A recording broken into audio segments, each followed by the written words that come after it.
नमस्कार, आप सभी का एक बार फिर से आप देख रहे हैं न्यूज स्टेट का यूट्यूब चैनल लाइव। और मैं हूं आपके साथ आशिमा त्यागी और मेरे साथ हैं मेरे सहयोगी आयुष।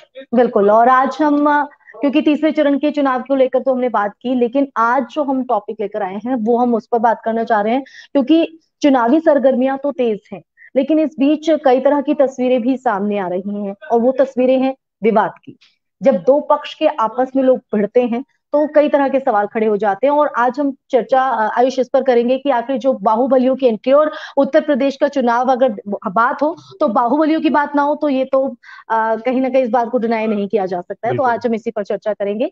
और सबसे पहले मैं शुरुआत इसी से कर देती हूँ, क्योंकि 2022 विधानसभा चुनावों को लेकर हम लगातार आपको अपडेट दे रहे हैं। अयोध्या की आपने तस्वीरें देखी होंगी, जहां पर बीजेपी और समाजवादी पार्टी के जो समर्थक हैं वो आपस में भिड़ते नजर आए। तस्वीरें भी देखी कि किस तरह से वाहनों में तोड़फोड़ की गई, और यहाँ तक कि आयुष हवाई फायरिंग भी हुई। तो माहौल कहीं ना कहीं बिगड़ता यहाँ पर है। और आज हम यही चर्चा करेंगे कि क्या क्योंकि अयोध्या में गोसाईगंज की जो हम बात कर रहे हैं, वहां पर दो बाहुबलियों की टक्कर है। और ऐसे में जब बाहुबली चुनावी मैदान में उतरते तो क्या इसी तरह की तस्वीरें, क्योंकि पहली बार नहीं जब इस तरह की तस्वीरें सामने आई हैं। बिल्कुल। देखिए, दोनों ही लिहाज से अगर देखिए, आप पूरब की बात अगर करेंगे तो पूर्वांचल में पॉलिटिक्स और माफिया राज बाहुबल मतलब एक वक्त पर समानांतर चला करता था। पहले ये हुआ करता था, पूर्वांचल को लेकर ही जो कथन हुआ करता था कि पहले माफिया चुनाव लड़वाते थे, बाद में माफिया चुनाव लड़ने लगे, बाहुबली खुद चुनाव में पॉलिटिक्स में आ गए। और उसका असर कहीं न कहीं देखने को मिलता है। जैसे ही चुनाव जब शिफ्ट होने लगा, आप देखिए कि पहले दूसरे तीसरे चरण की बात हो रही है अभी, लेकिन अब अगले जो चरण आएंगे वहां पर ऐसे कई सारे बड़े नाम दिख रहे हैं। और उनमें से जिनका जिक्र आपने किया कि अयोध्या से अबू तिवारी और अभय सिंह की जो अदावत की कहानी है, बड़ी पुरानी है, और वो अदावत अब पॉलिटिकली भी है। और इसी का एक रूप हमने देखा कि गाड़ियों पर हमला हुआ, फायरिंग की गई, एक शख्स, एक पक्ष ने दूसरे पक्ष पर आरोप लगाया, जान से मारने की धमकी देने का आरोप लगाया। फिलहाल पुलिस कार्रवाई कर रही है, लेकिन कार्रवाई से असर कितना होगा, ये बड़ा सवाल है। दूसरी तरफ अगर देखा जाए तो कई सारे ऐसे बड़े चेहरे हैं जो पूर्वांचल की राजनीति में बाहुबल से जुड़ते हैं। प्रतापगढ़ का जिक्र कर लीजिए, वहां से एक बड़ा नाम कुंडा से राजा भैया का है। इसी तरह से आप आगे बढ़ेंगे, फिर मऊ वाराणसी का जो बेल्ट है गाजीपुर का, वहाँ अंसारी फैमिली, मुख्तार अंसारी खुद एक बाहुबली रहे हैं। जी। इस बार चुनावी मैदान में नहीं, उनके बेटे हैं शेखबुतुल्ला अंसारी जो उनके भाई हैं, उन्होंने अपने बेटे को चुनावी मैदान में उतारा है। फिर आप आगे प्रयागराज बढ़िए, वहां से अतीक अंसारी बाहुबली हुआ करता था। धनंजय सिंह का नाम इसी सिलसिले में है। तो एक लिस्ट अब देखिए, अब जो चुनाव जिस फेज में जा रहा है वो बाहुबलियों का कहीं ना कहीं कई सारे इलाकों में प्रभाव रहेगा। और बिल्कुल आप पुलिस की बात कर रहे हैं, हम तो यहाँ पर अगर देखें तो हम एक दल की बात ना करके सभी दलों की बात करें तो सभी दलों ने लगभग लगभग ऐसे बाहुबलियों को मैदान में उतारा है। बिल्कुल। और वर्चस्व भी दिखाई पड़ता है, चाहे वो मंच के जरिए हो, चाहे इन तस्वीरों के जरिए हो। बिल्कुल। तो सीधे तौर पर ये इस और भी इशारा करता है कि सर्वोच्च न्यायालय का भी जो आदेश है उसका भी कोई प्रभाव पड़ता नहीं दिखाई। खैर, हम बात करेंगे, आगे भी आपको जानकारी देंगे। और अगर आपको भी लग रहा है कि जो बाहुबलियों की हम बात कर रहे हैं इस चुनावी दौर में, आप उसको कितना ठीक मानते हैं, आपकी भी कोई राय है, आप हमारे साथ साझा कर सकते हैं। तो हम बात कर रहे हैं बाहुबलियों की। अयोध्या से शुरुआत हुई थी, लेकिन इस तरह की जो तस्वीरें हैं वो कई जगहों से सामने आती हैं। बिल्कुल। लेकिन इस बार के चुनाव में एक और चीज जो है आयुष, वो देखने को मिल रही है, वो है ये कि जो बाहुबली अब तक चुनावी मैदान में थे, हालांकि उनमें से कुछ ऐसे हैं जो खुद मोर्चा को संभाले हुए हैं, लेकिन उनमें से कुछ ऐसे हैं जो परिवार के सहारे, जो अपना वर्चस्व है, जो अपना बाहुबली, उनका जिस नाम से वो जाने जाते हैं, उसको आगे बढ़ा रहे हैं। इसमें कई नाम हैं और मैं चाहूंगी कि आप दर्शकों को वो बताएं कि वो। जी बिल्कुल, जो आपने पहला जिक्र किया कि कई बार ऐसा होता है कि कोई बड़ा चेहरा अगर बाहुबली है और वो अगर चुनाव लड़ रहा है तो विपक्षी पार्टियां मुद्दा बनाती है। जिस तरह से मुख्तार को एसबीएसपी लड़ाना चाह रही थी तो बीजेपी ने बड़ा मुद्दा बनाया।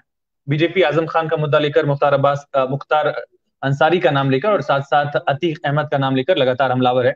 आज भी जेपी नड्डा मौजूद थे, सुल्तानपुर में थे शायद वो, सुल्तानपुर में ही थे। सुल्तानपुर में उन्होंने तीनों नामों का जिक्र किया कि बताइए कि समाजवादी पार्टी सरकार में कहाँ थे, जेल से बाहर थे कि नहीं थे, अब कहाँ है, जेल में है कि नहीं है। तो ये कुछ नाम ऐसे हैं जिनको लेकर बीजेपी भी चुनावी मैदान में उतर रही है।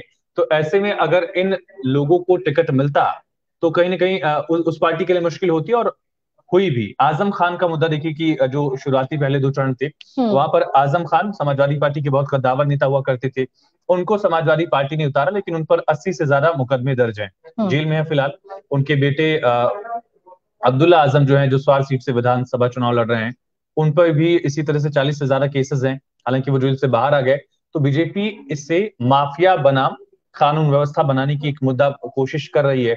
दूसरा, जैसे आपने अयोध्या से बताया कि जो गोसाईगंज वाला मैटर है, वहां पर भी जो सिटिंग एमएलए हुआ करते थे, उनकी पत्नी को बीजेपी ने इस बार प्रत्याशी बनाया है। खबू पिछली तिवारी की बार, पत्नी हाँ, आरती तिवारी। पिछली बार वहां अपना दल से वो टिकट पाकर जीते, और जब 2 साल से ज्यादा की जो सजा होती है तो विधानसभा की सदस्यता रद्द हो जाती है, जो नियम है उसी हिसाब से उनका जो विधानसभा की सदस्यता थी वो खत्म हो गई। अब अयोध्या से धीरे धीरे आप अयोध्या की इधर अगर प्रतापगढ़ पे जाइए, राजा भैया हैं, एक वक्त पर डीसीपी जो, माफ कीजिए, जो एक बड़े अधिकारी थे जिया उल हक, उनकी हत्या का आरोप लगा, उसको लेकर सीबीआई की जांच हुई, राजा भैया को उससे किनारे किया गया, उन पर जो आरोप थे वो निराधार साबित हुए। लेकिन अब वही जो अखिलेश यादव है वो पूछते हैं और बताते हैं कि बताइए कि किसी की हिम्मत है कि राजा भैया को बाहुबली कह दे, माफिया कह दे, इस तरह का मुद्दा बनाते हैं। उसके बाद फिर मऊ गाजीपुर वाला जो बेल्ट है वो पूरा माफिया वाला बेल्ट ही अगर आप कह लीजिए, हालांकि ये किसी स्पेसिफिक क्षेत्र के लिए नहीं है, लेकिन इस पूरे बेल्ट में माफिया राज एक वक्त पर बड़ा हावी हुआ करता था। और ये कहा जाता है कि जब देश में इमरजेंसी लगी थी, देश इमरजेंसी के तले दबा हुआ था, उस वक्त भी यहाँ बारूद की गंध आती रहती थी। तो हरिशंकर तिवारी का नाम एक गोरखपुर से बड़ा नाम है, कई सारे सरकारों में उनको बड़ी बड़ी जिम्मेदारियां दी गई हैं। विनय शंकर तिवारी चिल्लूपाल से एक बार फिर से विधानसभा का चुनाव लड़ रहे हैं, समाजवादी पार्टी में आ चुके हैं। और सोचिए, जब और ऐसा नहीं कि इनका दबदबा नहीं है, शिवाय पहलू पर हम बात कर रहे थे इससे पहले जब हमने डिस्कस किया कि कुछ ऐसे नाम है जिनका अपना दबदबा है, उन पर कई सारे आरोप होंगे, उन पर कई सारे सवाल उठते रहे हैं, लेकिन जब ये चुनावी रण में उतरते हैं तो उसका फायदा इन बाहुबलियों को मिलता है। राजा भैया को हराने वाला आज कोई नहीं है। जिस लहर में, मोदी लहर में, बीजेपी ने गोरखपुर की 9 सीटों में से 8 सीटें जीती थी, उनमें अगर 9वीं सीट बीजेपी नहीं जीत पाई तो वो हरिशंकर तिवारी का अपना दबदबा था, अपना कद था, अपना पद रहा, और उसी की बदौलत बीजेपी को वहां शिकस्त झेलनी पड़ी थी। अब वो विनय शंकर तिवारी समाजवादी पार्टी से प्रत्याशी है और वहां पर बीजेपी को राकेश त्रिपाठी से उम्मीदें हैं, और इसलिए टिकट भी उनका बीजेपी से उनको जिम्मेदारी दी गई है। इसी तरह से अतीक अंसारी, जैसा आप लेटर वाला बता रही थी कुछ दिन पहले, कुछ दूर पहले की, अतीक अंसारी का जो लेटर था उनकी पत्नी की तरफ से मंच पर पढ़ा गया, असुद्दीन ओवैसी के मंच पर पढ़ा गया, उनके बेटे ने कुछ विवादित बयान दिए जिसको लेकर कार्रवाई की बात कही गई थी। तो कई बार ये नेता ऐसा चाहते हैं कि उनकी वजह से उनकी पार्टी को दिक्कत ना हो, और कई बार पार्टियां भी चाहती है कि जो बड़े नाम है उनकी वजह से सीधे पार्टी को दिक्कत ना हो, तो वो एक दूसरा रास्ता उन्होंने निकाल लिया है कि वो सेकंड जो पर्सन है फैमिली का, उनको टिकट देती है, लेकिन वो कामयाब नहीं हो पाया। हाँ, कैराना वाला एग्जांपल देखिए, सबसे बड़ा एग्जांपल है। बीजेपी ने कहा कि आपने गैंगस्टर को टिकट दिया है और नाहिद हसन को, फिर अखिलेश कहते हैं कि अगर ऐसा है तो फिर हम उनके किसी और फैमिली को मेंबर को टिकट दे देंगे। फिर उनकी बहन इकरा को टिकट देने की बात भी आई, फिर एन वक्त पर ही पता चलता है कि टिकट भैया नाहिद हसन को ही मिला है। इसी तरह से कई सारे नाम है, मुख्तार अंसारी का नाम लीजिए, माफी चाहूंगा मैं, आज इसी तरह से जेपी नड्डा के साथ भी स्लिप ऑफ टंग हो गया, तो नाम थोड़े से सिमिलर हो जाते हैं, मुख्तार एम ए। तो मुख्तार अंसारी के बेटे को टिकट दिया गया है बीएसपी की तरफ से, उनके भाई जो है शेखबुतुल्लाह, उनके बेटे खुद चुनाव लड़ रहे हैं। अतीक अहमद की फैमिली इस बार थोड़ा सा पीछे उठ गई है। धनंजय सिंह खुद एक बार चुनावी मैदान में इस बार उतर गए हैं, अखिलेश धनंजय को लेकर बड़ा सवाल पूछते रहते हैं, उनको जेडीयू ने टिकट दे दिया है, जेडीयू और बीजेपी बिहार में साथ है, यहाँ खिलाफ लड़ रहे हैं एक दूसरे के। तो कई सारे ऐसे नाम है, और जनता इनको देती है तो जनता क्या सोचती है, ये एक बड़ा अहम सवाल आपने पूछा था। बिल्कुल, ये एक बड़ी भूमिका जनता की भी हो जाती है, क्योंकि चलिए ठीक है, सर्वोच्च न्यायालय का आदेश है, लेकिन उसके बावजूद भी बाहुबलियों को चुनावी मैदान में उतारते हैं क्योंकि इनका एक अपना वर्चस्व है। लेकिन इन्हीं की वर्चस्व, इनका जो बाहुबली बैकग्राउंड होता है, ये इनका मंच से भी नजर आता है, और ये कई मौकों पर ऐसे बोल जाते हैं, जैसे आपने जिक्र भी किया है अतीक अहमद के बेटे का, कि उन्होंने पढ़ा, मतलब अतीक अहमद ने लेटर लिखा और उन्होंने पढ़ा मंच से इस तरह का। तो इससे कहीं ना कहीं जो माहौल है और जनता के बीच भी एक छवि गलत बनती है, लेकिन उसके बावजूद भी अगर जनता की भूमिका की जिस तरह से आपने जिक्र किया है, जनता क्या सोचती है, क्या सोचकर वो उनका चुनाव कर लेती है, क्योंकि अगर जनता इन लोगों को बिल्कुल डिनाई कर दे, इनका बहिष्कार कर दे, तो शायद ये जो बाहुबलियों की आज हम बात कर रहे हैं, जो जिक्र कर रहे हैं, वो जिक्र करने की जरूरत ना पड़े, क्योंकि ये जो राजनीतिक दल हैं ये भी इस बात को समझते हैं कि हम जिस भी उम्मीदवार को उतारेंगे, चाहे वो बाहुबली है या साफ छवि, हम बात तो करते हैं कि साफ छवि के लोग जाने चाहिए, लेकिन साफ छवि के लोग इसीलिए कहीं ना कहीं आगे नहीं बढ़ पाते क्योंकि इनका जो एक वर्चस्व रहता है बाहुबलियों का, इनका जो एक अपना दारोमदार, क्योंकि आए दिन जो है दबंगई भी देखने को मिलती है, तो शायद यही वजह है कि जो साफ छवि वाले हैं वो आगे नहीं बढ़ पाते हैं। बिल्कुल। अगर उनको उतार भी दिया जाए चुनावी मैदान में तो उतना उनका वो रोल नहीं हो पाता है। तो ये वजह होती है शायद कहीं ना कहीं जो राजनीतिक नुमाइंदों की। लेकिन अगर जनता अपनी भूमिका निभाए और जनता थोड़ा सख्त हो, इस पे स्टैंड ले पाए, तो कहीं ना कहीं इनको बहिष्कार किया जा बिल्कुल आशिमा, एक सवाल क्या, एक जानकारी आदित्य मणि त्रिपाठी फेसबुक उन्होंने दिया कि विनय शंकर तिवारी इस बार फिर 70,000 वोटों से जीतेंगे, राजेश तिवारी फिर आ रहे हैं। देखिए एक बड़ा पहलू कि कई बार इनका अपना जनाधार होता है, उसका फायदा भी मिलता है। लेकिन जो दूसरा बड़ा पहलू आपने कहा कि जनता का रुख क्या होता है, ये बड़ा डिसाइडिंग फैक्टर सा हो जाता है। देखिए इसमें कहीं ना कहीं कोर्ट्स पर भी सवाल उठते हैं, जो स्लो प्रोसीडिंग्स हैं, हमारी जो न्याय व्यवस्था है जिस गति से चल रही कि 20-20 साल यहाँ पर केसेस रह जाते हैं, 30-30 साल वाले पुराने केसेस, पता चला किसी शख्स की मौत हो गई, उसके बाद उसकी बारी आई, सजा किया, इस तरह के कई सारे केसेस आते हैं। देखिए जो अभी एक बहुत बड़ा केस था 2008 का अहमदाबाद ब्लास्ट वाला, वहां पर 14 साल बाद अगर एक ब्लास्ट केस में जहां 50 लोगों की मौत हो गई, उसके प्रोसीडिंग में अगर 14 साल लग गए इस लेवल पर, तो फिर सोचिए आगे जब मामला बढ़ेगा हाई कोर्ट से लेकर सुप्रीम कोर्ट तक, तो उसमें कितना वक्त लग जाएगा इन दरिंदों को फांसी तक पहुंचाने में। कई बार ये होता है कि राजनीतिक तौर पर भी नेताओं पर आरोप लगते रहे, राजनीतिक रंजिश की वजह से, कई दुर्भावना की वजह से नेताओं पर आरोप लगते हैं। इस वजह से इस तरह का नियम कायदा नहीं है कि कोई शख्स चुनाव न लड़ सके, बशर्ते उस तरह की धाराएं उस पर साबित न हो गई।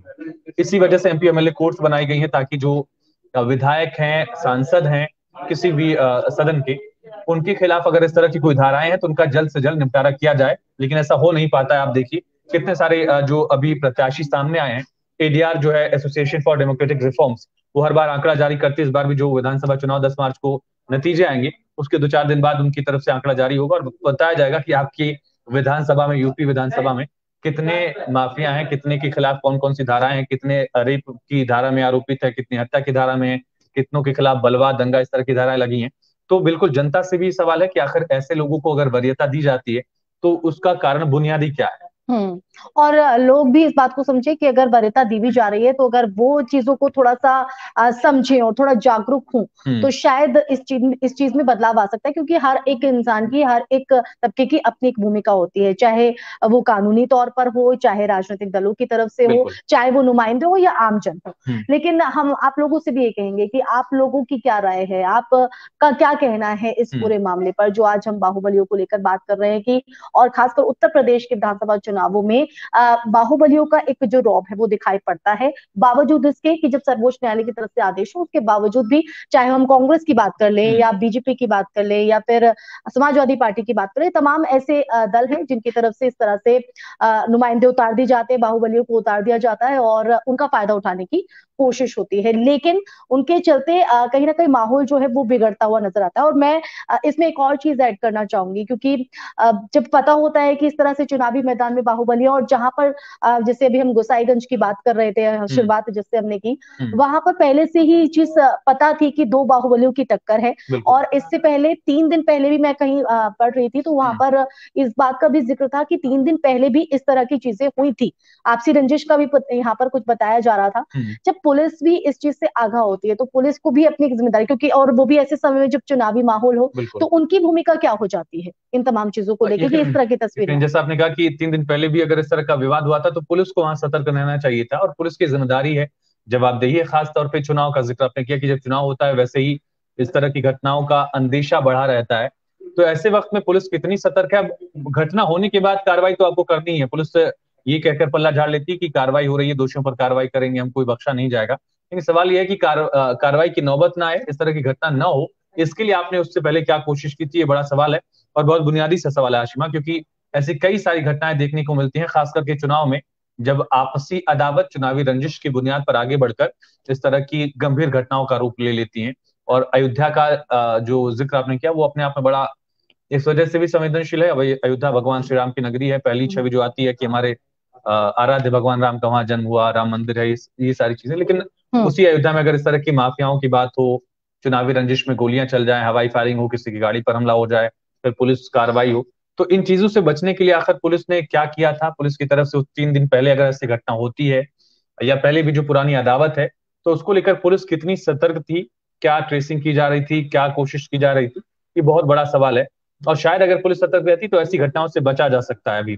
बिल्कुल, ये चुनौती कहीं ना कहीं पेश हो जाती है।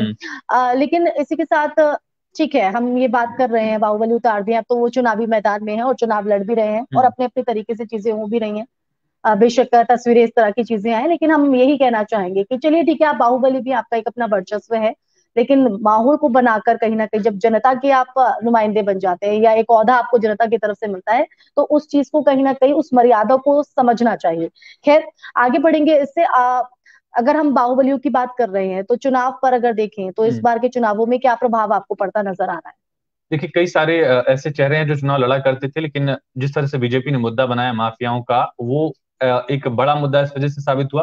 कई सारे माफियाओं को पीछे हटना पड़ा, जैसा जिक्र हमने किया कि माफिया। शायद यही वजह है कि कई मौकों पर, चाहे वो मुख्यमंत्री हो, गृह मंत्री हो, हम्म, बजरंग बली और बाहुबली हाँ, जो बड़ा करते बड़ा हैं। मुद्दा आपने जो हमने टाइटल दिया इसको, हम्म। कि बजरंग बली और बाहुबली का एक चुनाव बनाने की कोशिश बीजेपी कर रही है। और बीजेपी देखिए, पश्चिम से लेकर पूरब तक, बुंदेलखंड से लेकर रोहिलखंड तक, बीजेपी ने ये मुद्दा बनाया भी है कि हमने कानून व्यवस्था को बेहतर किया है, महिलाओं को सुरक्षा दी है।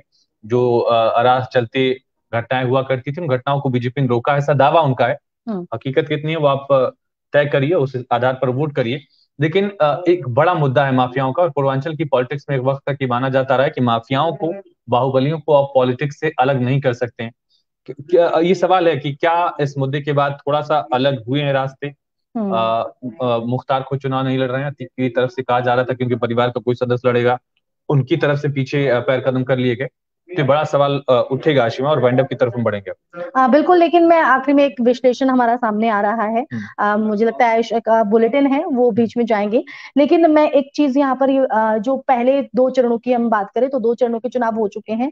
उसमें यूपी विधानसभा चुनाव में 58 सीटों पर पहले चरण में जो है वो हुआ था, और उसमें 25% दागी और बाहुबली यहाँ पर बताए जा रहे हैं। मैं डिटेल देती क्योंकि विश्लेषण में यहाँ पर पूरी तरीके से नहीं पढ़ हाँ, पाई हूँ बिल्कुल, आगे जैसे की। हमने बताया हाँ। कि एडीआर हमेशा हर वक्त ना फेज वाइज ये आंकड़े जारी करता है, आप लोग भी हम्म। देख सकते हैं। अच्छी संस्था है जो कोशिश करे, रिफॉर्म ही है। और एक बेहतर लोकतंत्र में बड़ा जरूरी है कि जो हमारे नेता हैं, जो हमारा नेतृत्व करते हैं, देखिए लीडरशिप में जो एल है वो लॉयल्टी के लिए है। और नेता आपसे लॉयल तभी हो सकता है जब वो खुद अपने आप से लॉयल सुधरा हो। हुआ, हाँ, बिल्कुल। लॉयल हो। हाँ। और वो अगर नहीं होगा तो फिर आपसे कितना तो ईमानदार हो इसमें सकता है? आप लोगों की अपनी भूमिका होती है। अगर आप मतदान के लिए जाते हैं तो आप भी अपने दिमाग को चारों तरफ से खोल के और सोच समझ के वोट कीजिए, अपने मत का इस्तेमाल कीजिए, क्योंकि यही जो आपका अधिकार है वो आपके भविष्य को तय कर पाता है। क्यों बिल्कुल, अंश? बहुत शुक्रिया। और अपने मताधिकार का इस्तेमाल जरूर करिए, देख के करिए कि आपके जो प्रत्याशी हैं उन्होंने एफिडेविट में कितने धाराओं का जिक्र किया है, कितनी धाराएं चुनावी रंजिश की वजह से हो सकती हैं, कितनी धाराएं आपराधिक हैं, और क्या गंभीर धाराएं भी हैं। सारी चीजें देखकर बिल्कुल आप वोट करिए। जागरूक मतदाता बनिए, मतदाता तो सब कोई है, जागरूक मतदाता बनिए। बिल्कुल, बहुत शुक्रिया आपका।